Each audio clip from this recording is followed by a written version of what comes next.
welcome back to Barely Filtered. I am very flustered right now because I have been trying to talk behind the scenes about what I'm going to say, and I'm getting very heated because there's just a lot going on in my family life and my personal life. Honestly, there's so much good is happening, and of course, whenever that happens, I feel like then there's some other drama that tries to pull your attention away, and I have a new boyfriend.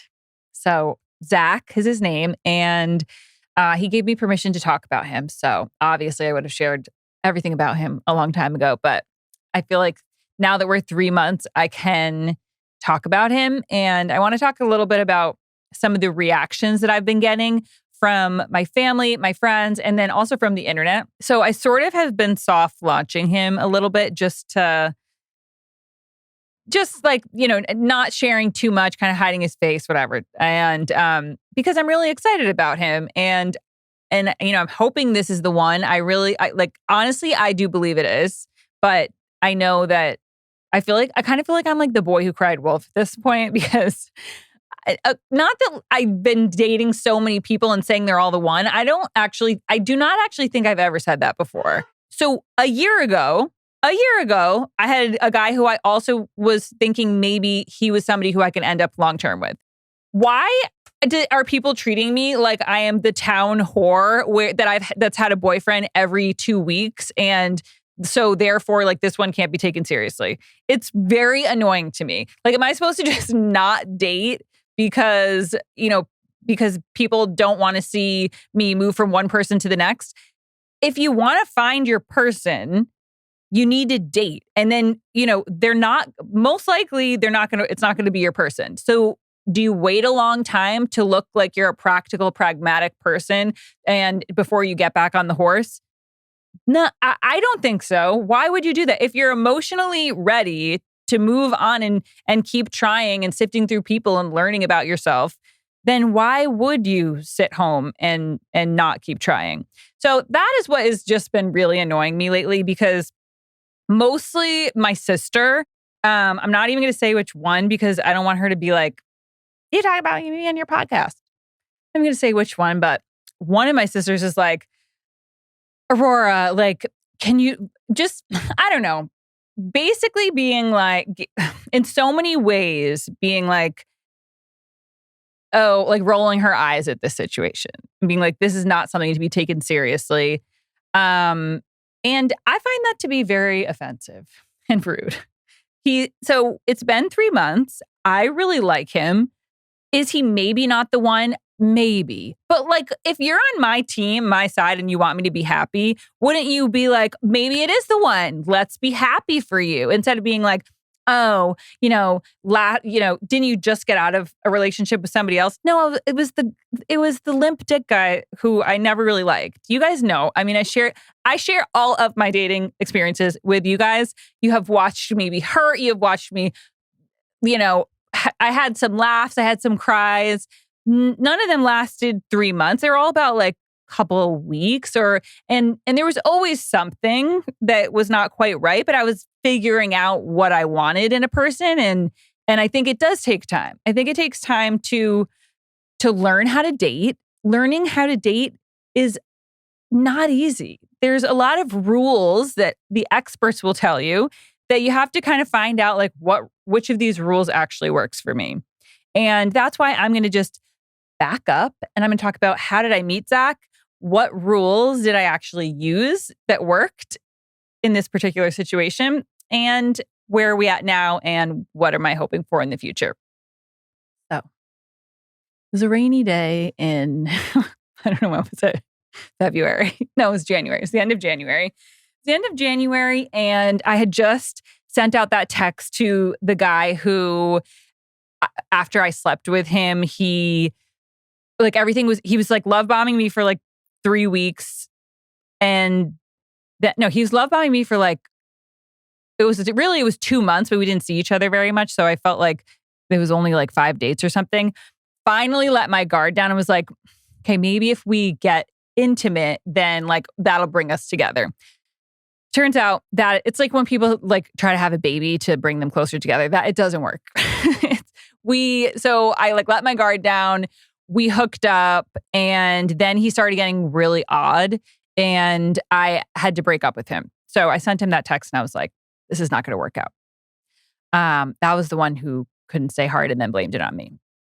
So anyway, I sent him that text and my friend was like, Aurora, this is my friend who I went on the yoga retreat with, and she has been on Hinge and I was always on Raya. And she was like, you should try Hinge because it's like normal people. Not that the people on Raya are not normal, but quite frankly, the ones I've met have not been normal.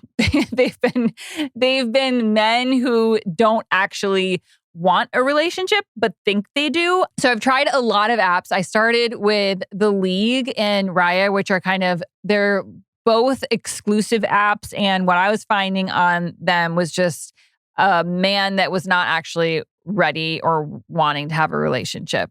So then I tried Bumble. I tried Stir. Stir is only for single parents. And I really thought I wanted to date somebody who also had kids so we could relate that way. What I've gathered is that there's a lot of men in their 40s, which is the dating pool that I'm currently have been dabbling in, who think they want a relationship, but they actually do not want a committed relationship. What they want is the dopamine rush of feeling excited about a person, and that can only last for a short period of time. So that happened to me with Paul, Bethany Frankel's ex-husband, last summer. That was an interesting one because he came to me to try to so I didn't meet him on Raya, but he was on Raya. So I just clump him into the Raya category. He came to me to do a podcast, and then ultimately we broke up because he didn't like that I talked about him anonymously on my podcast. He didn't actually want to date a podcaster. It's like people don't know what they want. Anyway, that was Paul. That was the guy, the only other guy in the last year who I was like, oh, maybe this could be real. And God, I'm so glad that didn't work out. But anyway, so I was talking to my friend Laura, the one that I went on the yoga retreat with. She was like, you should get on Hinge. And I was like, you know what? I'm going to get on Hinge. Because also my friend Tanya Rad met her husband on Hinge, and they just got married, and she's talked all about her dating life and her relationship with him, and she found the love of her life. And so I was like, okay, maybe I'm going to give it a shot. So I went on a few Hinge dates. How many Hinge dates did I go on? Actually, I only went on one. I went on one with this really, really nice guy who had a kid, and he was a pilot, and the spark just wasn't really there. And then I went on another date actually with this other guy who has a daughter in Manhattan Beach, kind of older guy. There wasn't the spark. And then I swiped on Zach, and when I saw his pictures, I was like, okay, this guy seems really cool. It was all like, he's like, I don't know, he's like a gnarly bro shredder surfer guy. And I'm like, okay, not usually my type. Also 5'9", which when they say 5'9", I'm like, okay, he's probably like 5'5", because none of them, you have to subtract like 4 inches. They all lie about their height. He actually was being honest about his height. So he is 5'9", which is taller than me by 2 inches. But I usually I used to actually set my dating profile as like, I don't want to even look at a person who's under 6'2". That's actually ridiculous. And then my ex-husband is 6'5", and I really only dated tall people.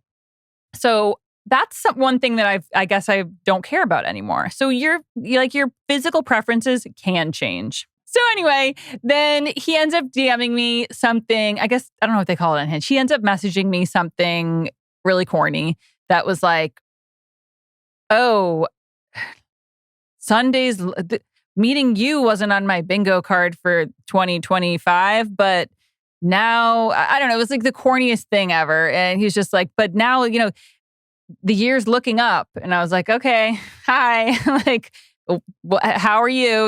We started a little chat conversation. I ended up giving him my number, and his pictures were really cute. And his bio was I liked it because it was authentic, but also kind of dorky. Like, I like when men aren't afraid to be like, I'm looking for a partner. Because if they're embarrassed to even say that, then that's a red flag. That's what I've learned. Anyway, so we started talking, and at the time he was in Japan snowboarding. So we were talking for like 2 weeks. And then when he was coming back from Japan, I was going to Costa Rica for a week. So we talked for another week when I was in Costa Rica. So now at this point, we're like pen pals. And we were talking all day, every day, just like there wasn't a lull, which was a really nice reprieve from the last situation I was in with the limp dick guy who literally could it was a strain. There was no flow between our conversations.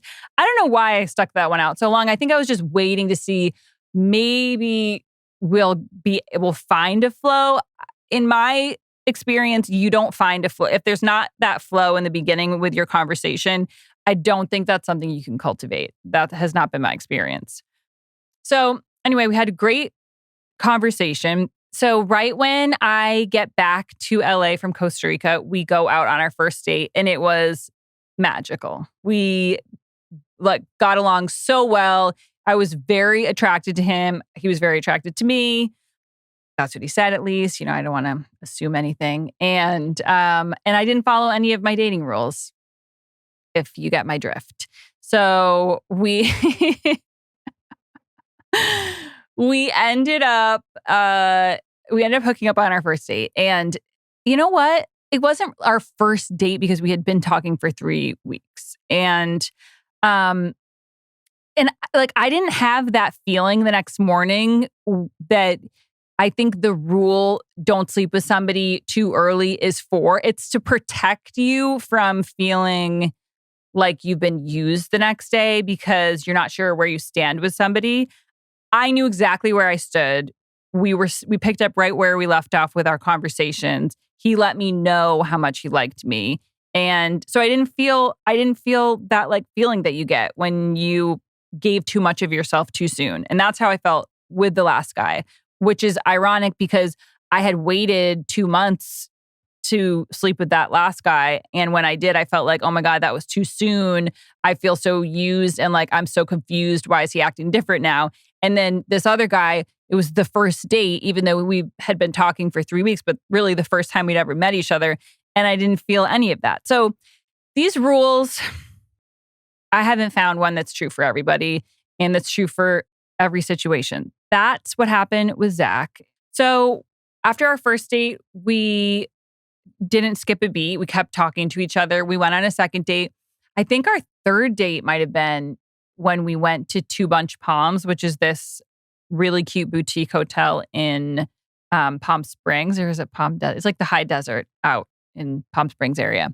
And before we went on that trip, I get a DM from Kristin Cavallari.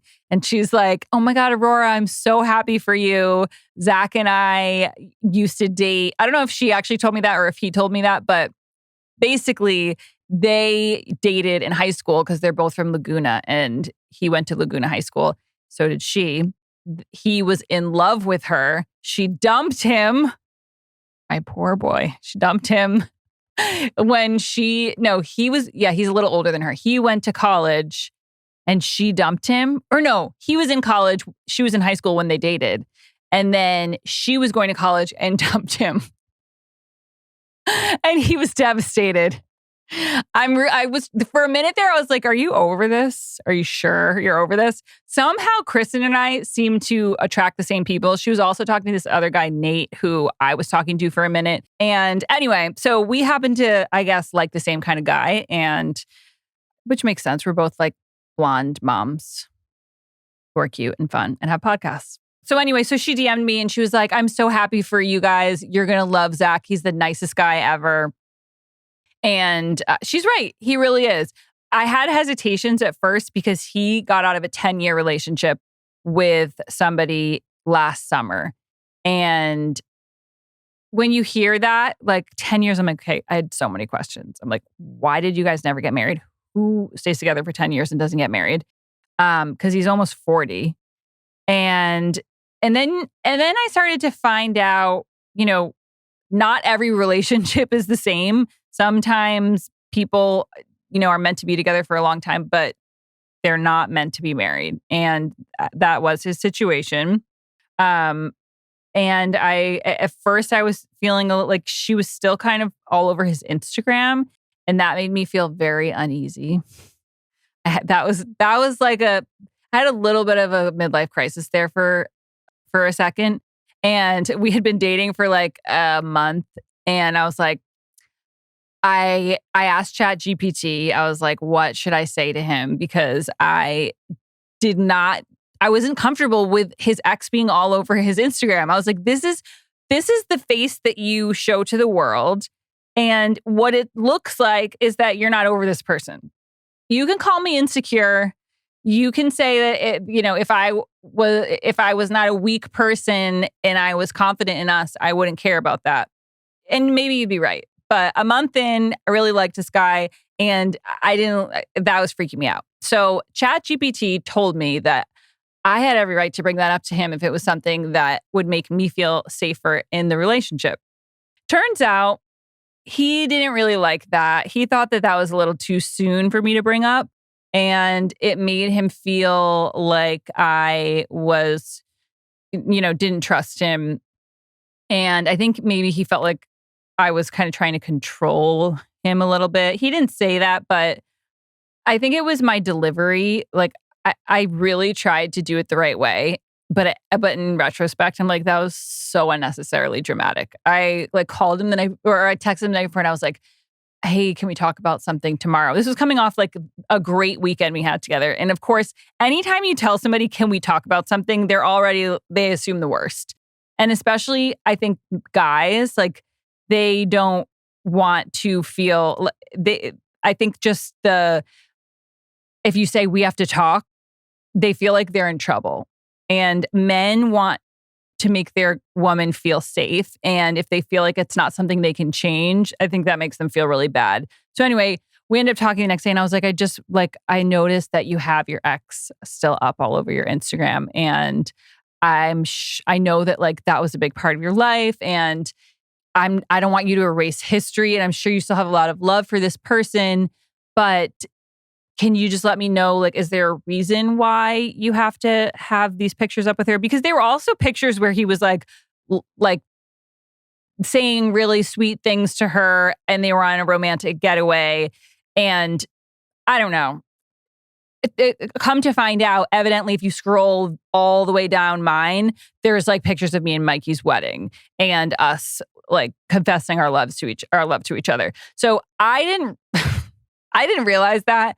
Because I post so much, it's so buried, and I didn't even think about it. And I feel like when you've had a divorce, it's like that we tried to be married, it didn't work. That's final. We're not going to get back together. Because he was in a 10-year relationship that ended, but they never got married. That dynamic made me feel like there wasn't as hard and fast of an ending, and that made me feel insecure. He ultimately ended up burying the pictures, and then I felt bad about it, and I told him that he could put them back up, but it was too late. Damage was already done. And that was after the first month. Now it's been 3 months. I feel much more secure in the fact that he really is ready to be in a new relationship. He does not have any, open doors with his past relationship. So I feel better about that. And I do feel like I probably was being insecure, and that's, that I was just being insecure. So I'm working on that. I'm working on not being insecure in the future. And he's doing but I do think it's nice that now he knows that side of me, because I can be insecure in a dynamic where I really like somebody and I'm not sure about their feelings, about their past, or about me. I'm somebody who really needs a lot. I need to understand how they feel about me. I need to be told. I don't like sitting in gray area. I need to be somebody who knows exactly where I stand. And so that's why dating is tough. It's tough for somebody who needs to have answers, because a lot of times there isn't answers to be given in the beginning. So now we're going into month 3, and I really like him, and we're very serious. I mean, we talk about the future. But I also realized that you do need to see somebody in a few seasons of life before you can really know them. And I'm excited to do that. I don't feel like I'm in any super rush. But I do feel like after 3 months, that's when people's flaws start to come out and you do start to really, whether or not there's somebody you want to be with in the long run. That's how I feel. 3 months, I don't think anybody can be nice for 2 months, but 3 months, especially when you're spending a lot of time together and you're doing a lot of different things and being tested in a lot of different ways, especially, I have kids, but he hasn't met my kids yet. But I'm divorced with kids. He's somebody who came out of a long-term relationship. There's a lot of things that could have made it not work. And we're just getting stronger than ever because we're having conversations. And I feel like that's all of those are green flags. I'm not going to say that it's going to last forever and ever and ever because I know people are going to be like, oh, you're crazy. The opinions of other people do get to me sometimes, especially if it's like a family member and friends, people who have watched me date, because I have dated a lot of people. Not seriously, but I've been going on dates pretty consistently for 3 years trying to find my Prince Charming. Okay. And I've been podcasting all about it. You guys have, I'm not ashamed to say that because that's my journey. That's how I've been finding. That's how I've narrowed down what I'm looking for. And I think I've learned how to be a better dater, which ultimately has served me well because I found Zach. But not everybody sees it like that. And I need to try not to take it to heart because I've had a lot of opinions from people, especially in my close circle, who are kind of like, why don't you take a beat? Like, you don't need to date right now. Just be with yourself, be with your kids, learn about yourself and what you want. And then the right situation will happen when the time is right. And I believe that there's some truth to that, but I also don't think that things happen for people who don't actively seek them out.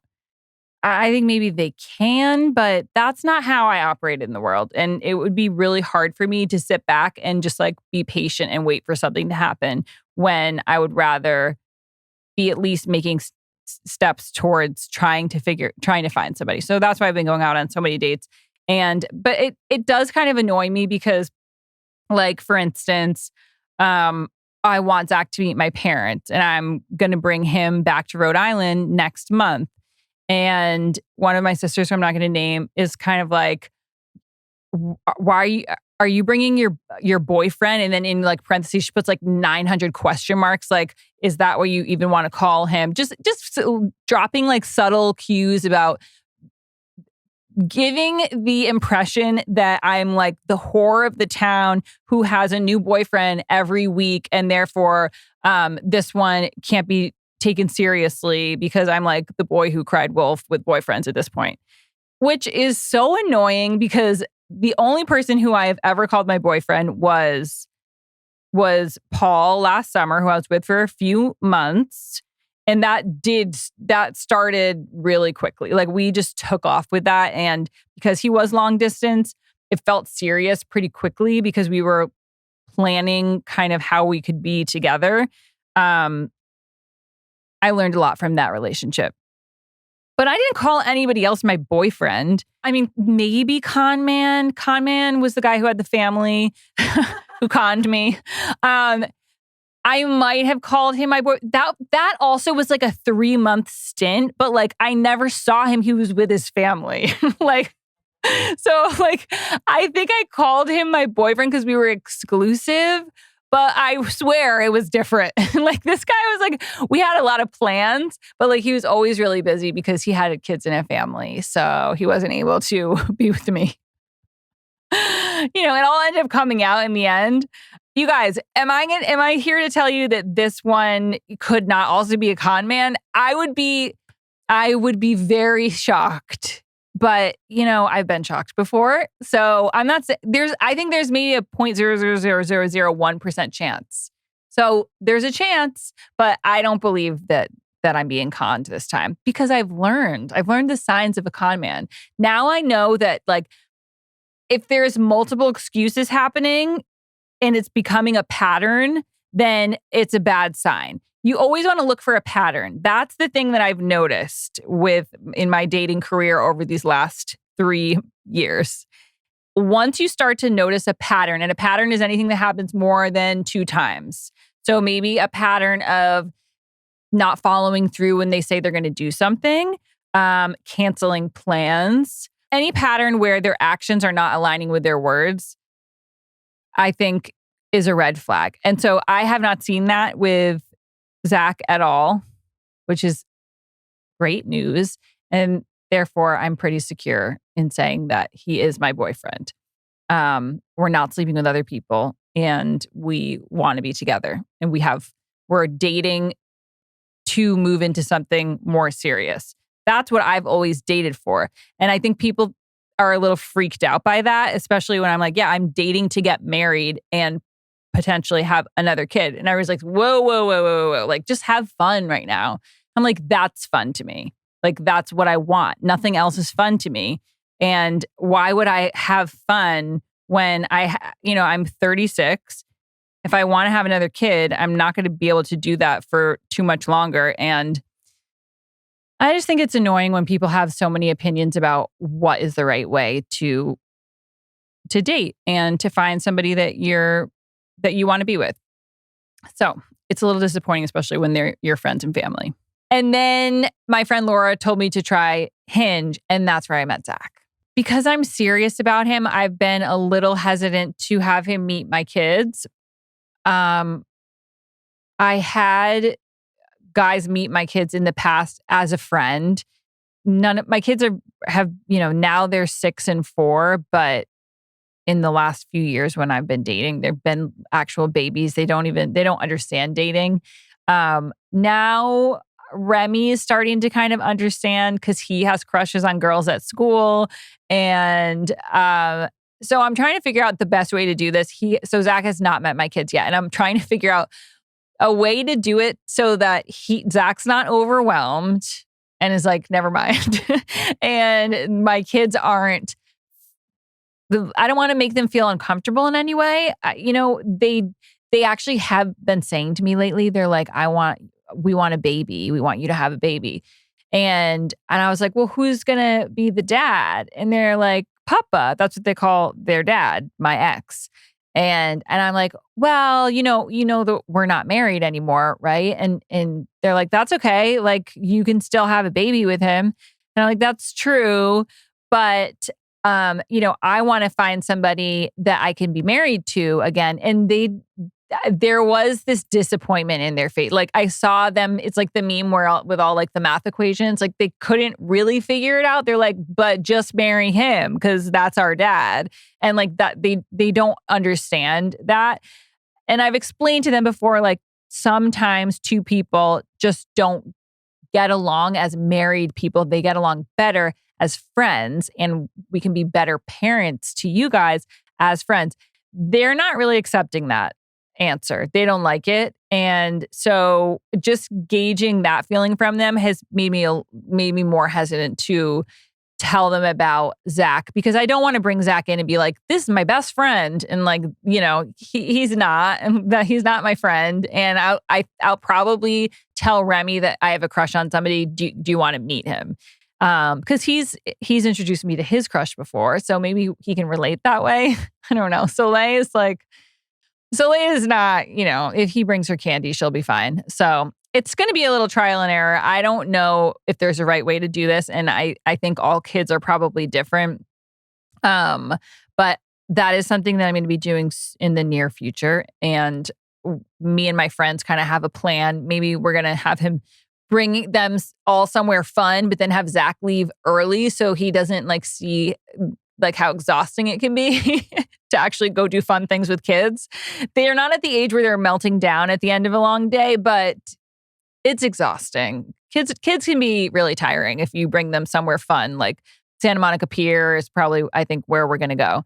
So stay tuned for that. Wish me luck. And then he's going to come meet my family. We're all going out for Olivia's baby shower, and I'm going to bring him for the weekend. He's not coming to the baby shower, but he will be there with me that weekend to meet everybody. So stay tuned. We'll see how all that goes. I'm optimistic and I think it's all going to be great.